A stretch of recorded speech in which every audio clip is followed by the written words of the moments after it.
Bapak, Ibu, Saudaraku yang dikasihi Tuhan Yesus Kristus, kini di hari Rabu 5 Agustus 2020 kita bertemu lagi dalam ibadah keluarga dalam rangkai menghadapi pandemi COVID-19. Ibadah ini hanya berbentuk online. Kiranya kesetiaan saudara beribadah kepada Allah menjadi ungkapan syukur demi kemuliaan nama Tuhan. Tuhan Yesus memberkati ibadah kita.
Channel kita hari ini dari Kitab Perjanjian Lama, dari Kitab Ulangan pasal 10 ayat 20 hingga 22. Sebelum kita membacanya, biarlah kitab kita tetap terbuka, kita berdoa. Inilah kami Tuhan dalam Yesus Kristus datang ke yang kudus mengucap syukur. Begitu baiknya kuasa Tuhan menyertai kami. Bapa yang kami sembah dalam Tuhan kami Yesus Kristus, kini kami datang ke yang kudus, mohon bimbingan Roh Kudus-Mu, agar firman-Mu yang kami baca, yang kami coba renungkan, mampu kami mengerti, teristimewa mampu kami mau melakukannya dalam hidup. Inilah kami Tuhan, inilah hamba-Mu dengan segala keterbatasan, kiranya Tuhan cukupkan, perlengkapi. Inilah kami orang berdosa, kasihani kami Bapa. Dalam nama Tuhan Yesus kami berdoa. Amin. Bacaan Alkitab hari ini di dalam ibadah keluarga dari kitab Yosua Ulangan. Ulangan pasal 10 ayat 20 hingga 22 yang mengatakan, Engkau harus takut akan Tuhan Allahmu. Kepadanya lah haruslah engkau beribadah dan berpaut. Dan demi namanya haruslah engkau bersumpah.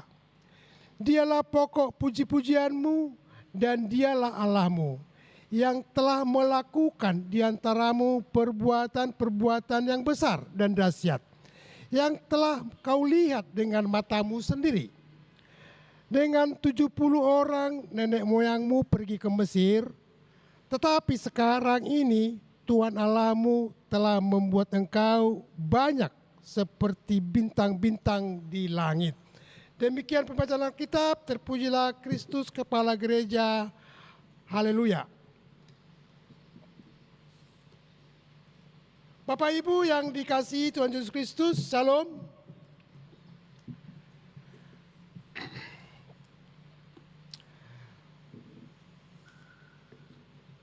Bacaan firman Tuhan dalam ibadah keluarga pada sore hari ini, itu hari Rabu 5 Agustus 2020, dari kitab Ulangan, yaitu Ulangan pasal 10 ayat 20 hingga 22.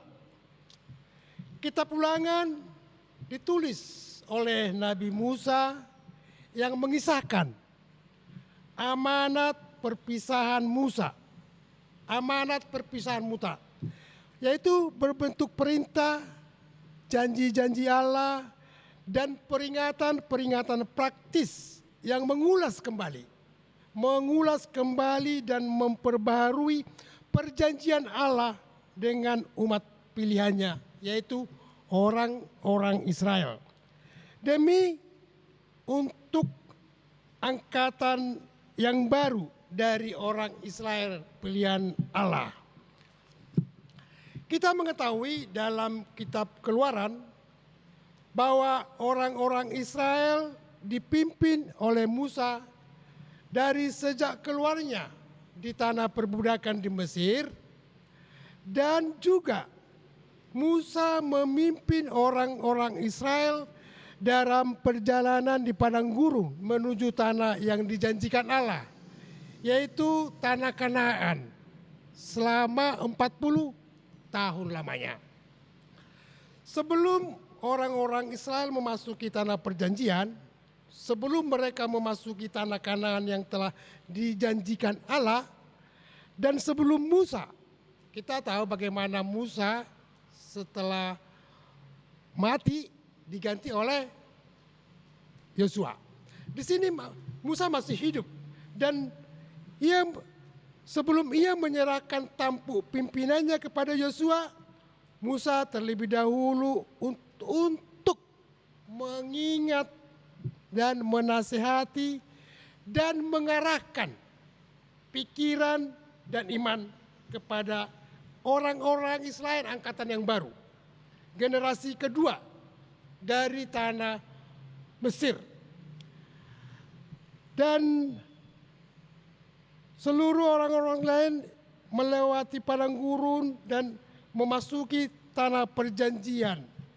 Perlu diingat kembali pikiran dan iman kepada mereka tentang satu, perbuatan-perbuatan ajaib, perbuatan-perbuatan perkasa yang dilakukan Allah, dan bagaimana Allah nggak hanya mengeluarkan bangsa itu dari tanah perbudakan, Allah juga berjanji untuk umat pilihannya di tanah yang dijanjikan, tanah Kanaan, tanah yang penuh susu dan madunya. Ingat Bapak Ibu, Allah yang lebih dahulu berinisiatif dengan kemuliaannya, dengan kuasanya untuk menyelamatkan umat pilihannya dari perbudakan. Allah yang lebih dahulu berinisiatif dan berjanji untuk menjadikan orang-orang Israel menjadi satu bangsa yang merdeka, yang memiliki tanah perjanjian dari Allah. Arti kata inisiatif penting untuk kita ketahui.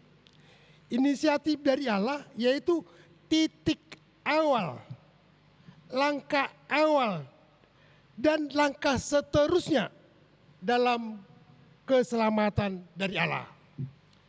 Kitab Perjanjian Lama mulai dari kitab Kejadian hingga ke kitab Maliaki adalah berisikan inisiatif Allah. Inisiatif Allah untuk keselamatan manusia di dalam Tuhan Yesus. Poin kedua, Musa mengingatkan kepada orang Israel bahwa ada kewajiban dari mereka, dari orang Israel dengan perjanjian itu untuk beriman dan taat kepada Allah. Musa mengingatkan kembali, tidak hanya mau menjadi umat pilihan, tapi ada konsekuensi, ada kewajiban bagi orang-orang Israel untuk beriman, untuk taat kepada Allah. Ini adalah konsekuensi dari satu perjanjian, yaitu adanya hak dan kewajiban.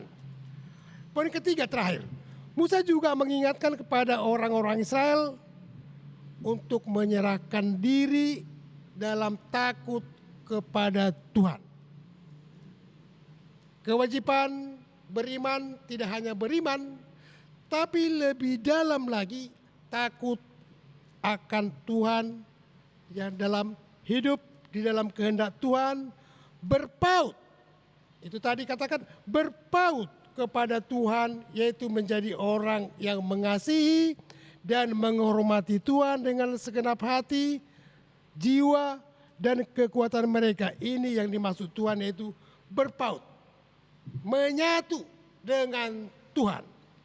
Bapak Ibu yang dikasihi Tuhan Yesus Kristus, inti dari pidato perpisahan pasal 10 ini lebih populer dikatakan pidato perpisahan Musa kepada orang Israel, bahwa mereka akan memasuki tanah perjanjian yang dijanjikan Allah. Sebab kita tahu hanya dengan kehendak Tuhan bahwa Nabi Musa tidak ikut memasuki tanah perjanjian itu. Kehendak Tuhan. Dan Musa tidak ada komplain, tidak ada satu ayat pun dalam Alkitab menyatakan protes dari Musa. Kenapa Allah tidak menyertakan dia masuk tanah perjanjian? Kenapa Musa tidak protes? Musa adalah pribadi yang taat dan menghormati kedaulatan Tuhan. Ini penting untuk teladan bagi kita. Kadang-kadang kita selalu membanggakan diri. Saya sudah lama jadi majelis, saya ikut dalam pembangunan gereja, saya ikut dalam berbagai kegiatan gereja, tetapi kadang-kadang gereja tidak melayani saya. Ini komplain manusiawi. Tapi Musa tidak pernah memperhitungkan, tidak pernah mempertahankan, kenapa Tuhan saya sudah 40 tahun membawa bangsa ini di padang gurun, kenapa saya tidak ikut? Itu teladan dari Musa. Bapak Ibu Saudaraku yang dikasihi Tuhan Yesus Kristus, sebagai ilustrasi untuk kita dapat mencerna dalam bacaan kita, bahwa dapat dipastikan bahwa setiap orang tua selalu mengajarkan kepada anak-anaknya untuk berterima kasih. Berterima kasih saat menerima sesuatu, saat dibantu orang lain, tanamkan kata berterima kasih. Hal ini merupakan pengajaran etika moral, etika awal saat anak masih memasuki proses pembentukan kepribadian. Angkatan Israel yang baru masuk ini, angkatan yang baru, perlu ditanamkan berterima kasih kepada Tuhan yang membawa nenek moyang mereka dari Mesir dalam perjalanan di padang gurun. Orang yang tidak tahu berterima kasih bisa dipastikan karena tidak diajarkan ketika masih kecil, dan sifat yang tahu berterima kasih adalah ajaran yang diajarkan dalam rumah tangga, yang diajarkan dalam persekutuan, yang diajarkan di dalam firman Tuhan. Hal berterima kasih yang menjadi penting di dalam Alkitab, salah satunya adalah nas bacaan kita sore hari ini. Di sini dijelaskan bagaimana Tuhan telah berbuat baik membebaskan orang-orang Israel dari perbudakan di Mesir dan menuntun mereka melewati padang gurun. Tuhan yang telah memberi perintah dan ketetapan kepada Israel untuk ditaati dan dilakukan. Karena perjalanan orang Israel, perjalanan Bapak Ibu dan saya masih panjang. Perjalanan orang Israel, perjalanan Bapak Ibu dan saya masih jauh ke depan. Oleh karena itu, dalam bacaan ini Musa mengingatkan kepada orang Israel, mengingatkan kepada Bapak Ibu Saudara dan saya untuk takut akan Tuhan, hidup menurut jalan yang ditunjukkan Tuhan. Musa mengingatkan kembali karena Musa mengenal bagaimana karakter, bagaimana sifat yang dimiliki orang Israel, leluhur bangsa Israel. Musa tahu persis. Orang yang walaupun adalah umat pilihan Tuhan dan telah menyaksikan segala kuasa dan mujizat yang dilakukan Tuhan, namun ada kalanya Israel tidak takut. Ada kalanya mereka tidak mengingat bagaimana kuasa Tuhan dan mujizat yang dilakukan Tuhan. Yang sering kita dengar dengan kata bangsa yang tegar tengkuk. Bapak Ibu yang dikasihi Tuhan Yesus Kristus, perjalanan iman orang-orang Israel di zaman Nabi Musa, sadar atau tidak sadar, itu juga perjalanan iman kita zaman ini. Dalam perjanjian baru, dalam zaman sekarang tidak jauh berbeda dengan orang-orang Israel. Kasih dan kuasa Tuhan Yesus selalu menyata sampai saat ini kepada kita, meskipun kerap kali kita kurang atau tidak setia, tidak taat kepada Tuhan. Kita anak-anak Tuhan selalu memandang dari segi iman kepada Kristus, hati yang terpaut kepada Kristus, dan taat kepada Kristus. Dalam Injil Perjanjian Baru Matius pasal 22 ayat 37, Matius pasal 22 ayat 37 saya bacakan untuk kita. Jawab Yesus kepadanya, "Kasihilah Tuhan Allahmu dengan segenap hatimu, dan dengan segenap jiwamu, dan dengan segenap akal budimu." Inilah hukum yang terutama. Yang dimaksud, yang diminta Allah dari semua orang yang percaya kepada Kristus ialah kasih. Kasih yang setia, yaitu kasih yang menuntut hati, yang begitu menghormati dan mengutamakan Tuhan. Kasih kita kepada Allah haruslah kasih yang sepenuh hati, segenap hati, segenap jiwa, segenap akal budi. Nggak ada dikatakan setengah hati, setengah jiwa, setengah akal budi.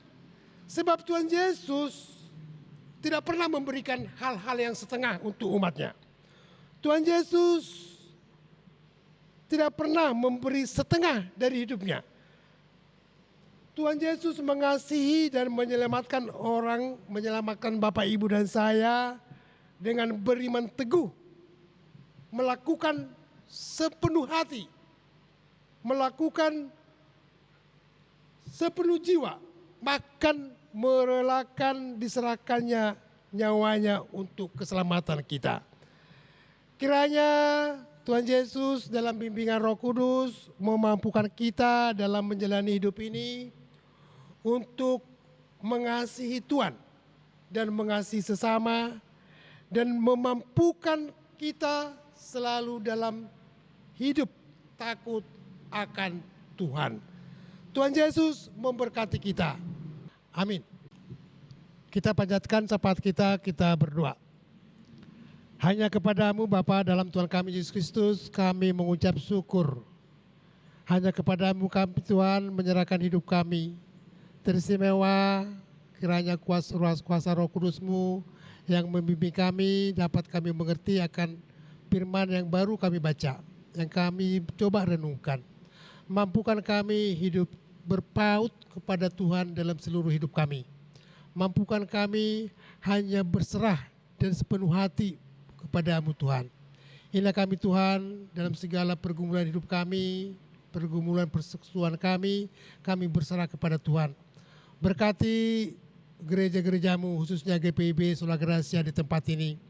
Pakailah gereja-Mu menjadi berkat keselamatan untuk semua jemaat-Mu Sola Gracia khususnya, dan semua orang-orang yang percaya dalam Yesus Kristus.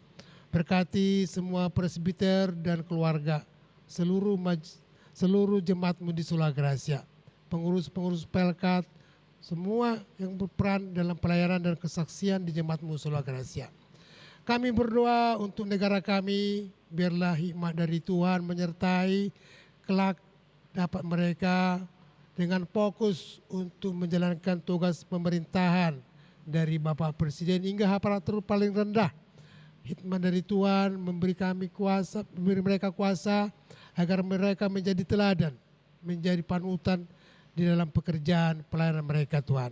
Khususnya ketika kami, negara kami menghadapi pandemi COVID-19, kami tidak mengerti, tidak mengetahui di mana dan bagaimana virus itu Tuhan. Namun kami yang percaya dengan kuasa Roh Kudus-Mu, kuasa-Mu Tuhan, kami dapat terhindar, lepas dan malah menjadi sehat dalam seluruh tubuh kami Tuhan.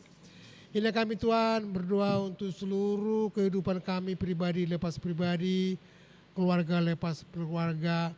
Mampukan kami hidup dalam kuasa penyertaan Tuhan, menikmati sukacita, kesehatan, keselamatan dari Tuhan.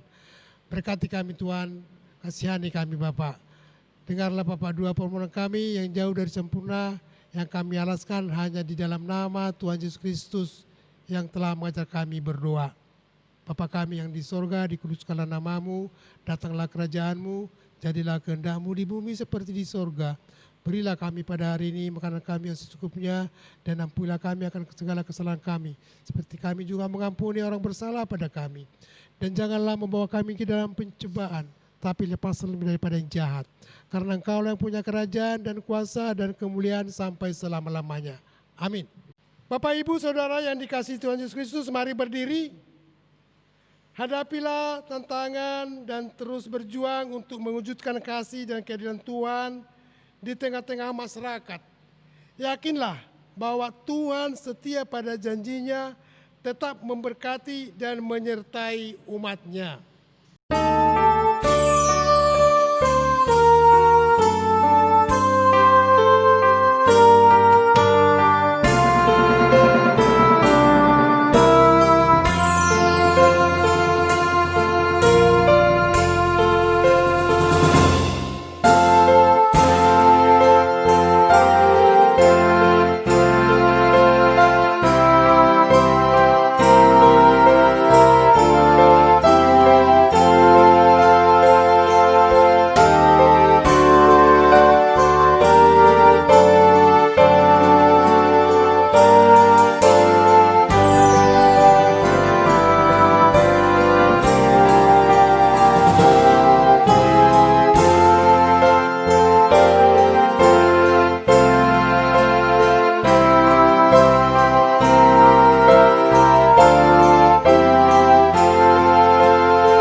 Arahkanlah hati dan pikiranmu kepada Tuhan serta terimalah berkat-Nya. Tuhan memberkati engkau dan melindungi engkau. Tuhan menyinari engkau dengan wajah-Nya dan memberi engkau kasih karunia. Tuhan menghadapkan wajah-Nya kepadamu dan memberi engkau damai sejahtera. Amin.